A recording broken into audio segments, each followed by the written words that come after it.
Olá!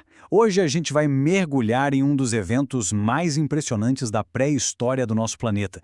Há 42 mil anos, algo aconteceu. Algo que não só bagunçou o clima da Terra, mas que pode ter sido o ponto final para uma espécie de humanos e o pontapé inicial para uma revolução na nossa. E tudo isso começa com uma pergunta que à primeira vista não faz muito sentido. O que liga o desaparecimento dos Neandertais, que, olha, sobreviveram por mais de 300 mil anos, com o surgimento, assim, do nada, das primeiras grandes obras de arte nas cavernas da Europa e da Ásia?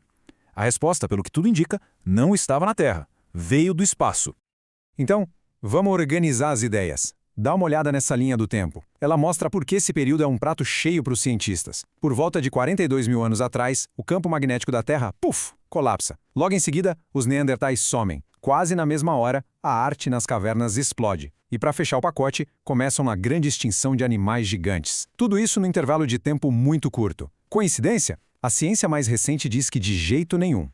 O primeiro sinal de que algo estava muito, mas muito errado, apareceu no céu. Imagina só a cena, auroras, aquelas luzes coloridas incríveis. Só que elas não estavam nos polos. Elas estavam dançando no céu em cima do Equador. Luzes verdes e vermelhas sobre a África, a Austrália. Isso não era um espetáculo da natureza. Era um sintoma. O sintoma de que o escudo protetor do nosso planeta estava falhando feio.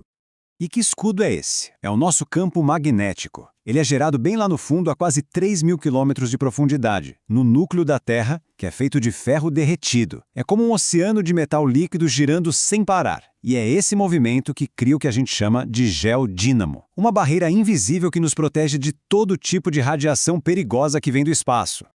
Agora, o que é realmente chocante é a dimensão desse colapso. Durante esse período, que hoje os cientistas chamam de Evento Adams, a força do campo magnético da Terra despencou para menos de 10% do normal. Em alguns momentos, pode ter chegado a quase nada, zero.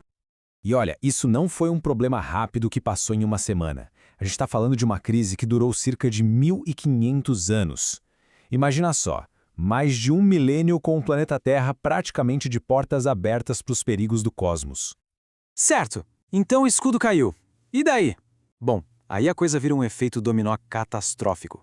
Sem o campo magnético para desviar, os raios cósmicos que vêm do espaço profundo bombardearam a nossa atmosfera. Essas partículas de alta energia simplesmente arrebentaram a camada de ozônio. E o resultado? A radiação ultravioleta, aquela perigosa, chegou com força total aqui na superfície. E isso mudou absolutamente tudo para quem vivia aqui. Essa radiação UV intensa ataca diretamente o DNA. As mudanças na atmosfera deixaram um clima completamente maluco, com mudanças bruscas e extremas. Os ecossistemas entraram em colapso. Encontrar comida e água virou uma loteria. A Terra, de repente, se tornou um lugar irreconhecível e muito, muito hostil. Naquela época, a gente tinha duas espécies de humanos andando por aí, e a biologia de cada uma fez toda a diferença para enfrentar essa crise. De um lado, os Neandertais. Eles evoluíram na Eurásia e provavelmente tinham a pele mais clara para absorver melhor a vitamina D em lugares com pouca luz. Só que com essa chuva de radiação UV, isso se tornou uma fraqueza fatal. Do outro lado, o Homo sapiens, nossos ancestrais diretos.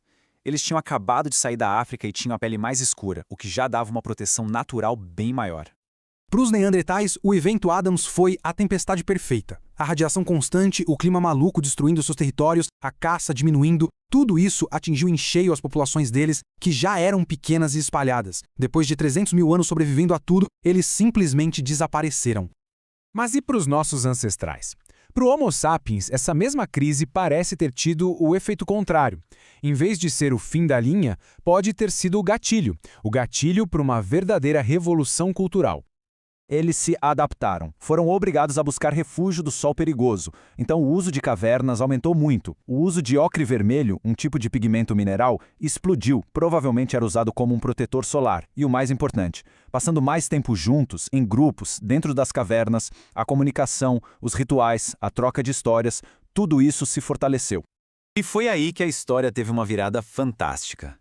Foi no escuro, na segurança dessas cavernas, fugindo de um mundo hostil lá fora, que os nossos antepassados criaram suas primeiras obras-primas. Aquelas pinturas espetaculares de animais que a gente vê em lugares como Chauvet, na França, ou em Sulawesi, na Indonésia, todas datam exatamente dessa época. Ok, a história é ótima, eu sei. Mas como é que a gente pode ter certeza disso tudo? Como que os cientistas conseguem conectar o campo magnético, o clima e a arte com essa precisão toda, olhando para 42 mil anos no passado? A resposta, a prova do crime, digamos assim, veio de um lugar totalmente inesperado, de dentro de árvores. Árvores cauri, antigas, que ficaram perfeitamente preservadas em pântanos lá na Nova Zelândia. Elas viveram durante todo o evento Adams e basicamente gravaram um diário do que aconteceu. E o segredo desse diário está no carbono 14. É simples. Os raios cósmicos atingem a atmosfera e criam carbono 14. As plantas absorvem isso e os anéis de crescimento das árvores guardam esse carbono ano a ano. Então a lógica é, se o campo magnético está forte, menos raios cósmicos entram, e a árvore registra pouco carbono 14. Se o campo magnético está fraco, a árvore registra um pico de carbono 14. E olha só o que os anéis dessas árvores mostraram.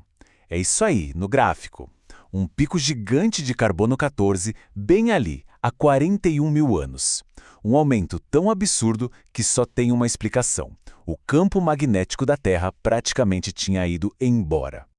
Esses dados das árvores cauri foram a peça que faltava. Foi como um relógio preciso que sincronizou tudo. O colapso magnético, o bombardeio cósmico, o caos no clima e tudo o que estava acontecendo aqui na superfície.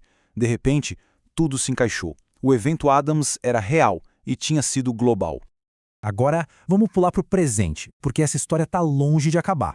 Nos últimos 200 anos, a força do nosso campo magnético global já diminuiu cerca de 9%. Não é um colapso, claro, mas é uma mudança que a gente consegue medir e que está acontecendo. E a gente tem um sintoma bem moderno disso. Uma área enorme de fraqueza no campo magnético que vai do sul da África até a América do Sul e pega um pedaço do Brasil. É a chamada anomalia do Atlântico Sul. Satélites que passam por ali, por exemplo, recebem mais radiação e às vezes até apresentam falhas. A ameaça, no entanto, hoje é outra. Há 42 mil anos, o perigo era a própria natureza. Radiação UV, mudanças no clima. Hoje, o nosso principal ponto fraco, o nosso calcanhar de Aquiles, é a tecnologia. Pensa bem. Nossa infraestrutura é incrivelmente frágil. Satélites que nos dão GPS e comunicação, as redes elétricas que abastecem as cidades, os aviões voando, toda a nossa infraestrutura digital, tudo isso é muito vulnerável a uma tempestade geomagnética. Um evento como o Adams hoje poderia causar um apagão tecnológico generalizado, e por muito tempo. No fim das contas, o evento Adams é um lembrete muito poderoso de que os sistemas do nosso planeta são dinâmicos e, às vezes, instáveis. Outro evento como esse vai acontecer. A questão não é ser, mas quando. Isso levanta uma pergunta final e que é fundamental. Sabendo de tudo isso, será que a nossa civilização está preparada para o próximo?